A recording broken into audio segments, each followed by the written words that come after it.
Morning, everybody. Thank you so much for joining us here. It's a tad early. I've been warned that no Anthony Weiner jokes at this time. That was kind of fun, wasn't it? That was pretty fun. So let me get settled here, get us settled, and want to introduce the panel. What we're going to do here today is we're going to talk a little bit about the world of apps. Why don't we start with Jared, who's the co-founder of GroupMe. Do you want to tell us a little bit about what GroupMe does and sort of where you are with it? Yeah, sure. I'm Jared Hecht. I'm the co-founder of GroupMe. Sure. So I'm Seth. I'm one of the co-founders and I'm the CEO of Meebo.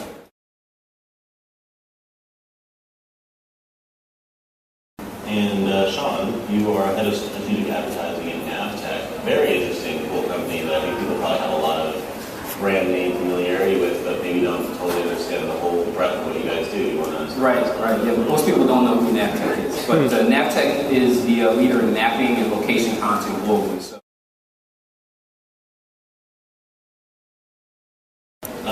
Joe, you are a program manager of the MyFord mobile program. Tell us a little bit about it. We have a couple Ford cars here actually in the space. Yeah. Tell us about what you guys are working on. So MyFord Mobile is actually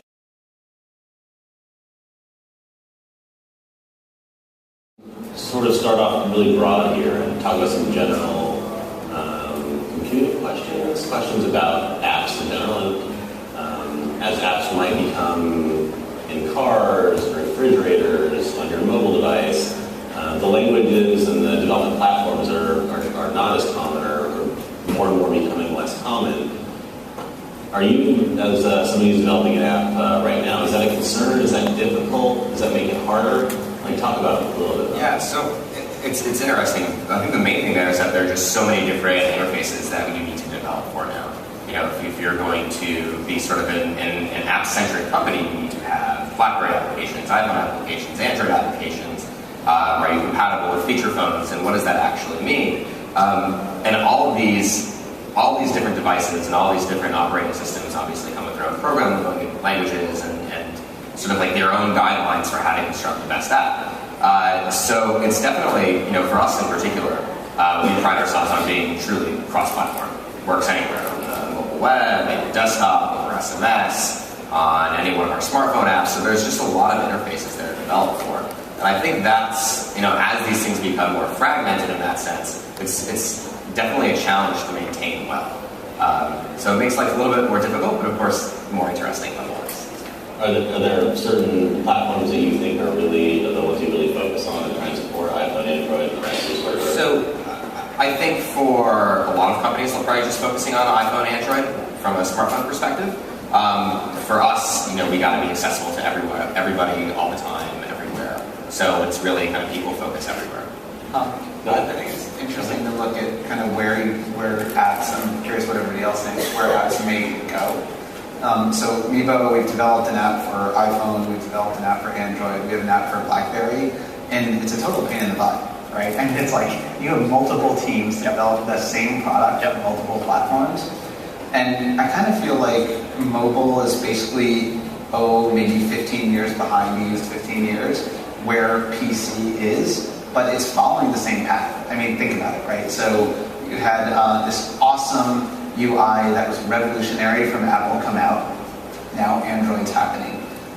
Android is going to be bigger than iPhone by volume. I think it already is, but it's going to be, right? And it'll be lower cost and it'll be a more open system. Okay, great. So that's one mirror to the past on kind of what happened in Mac versus PC, except now it's iPhone versus Android. I think the other thing that's very likely to happen is that apps, at least I hope it is, I think apps are dead in 3 to 5 years. That's my take. Like, apps on the mobile right now are there because you need local storage, right? Like, the mobile is slow, it doesn't have a fast connection to the cloud, so you need a bunch of kind of the stuff that runs applications stored on the device to make it snappy. A really good way to just see this for yourselves, Google just put out a really good, web-based Google Maps. It's good. They also have the app-based Google Maps. And the app-based Google Maps, though, has less features because it's what Apple put out on iPhone. Use that one, for example. It's much faster, because there's so much in local storage, it's just right there on the phone.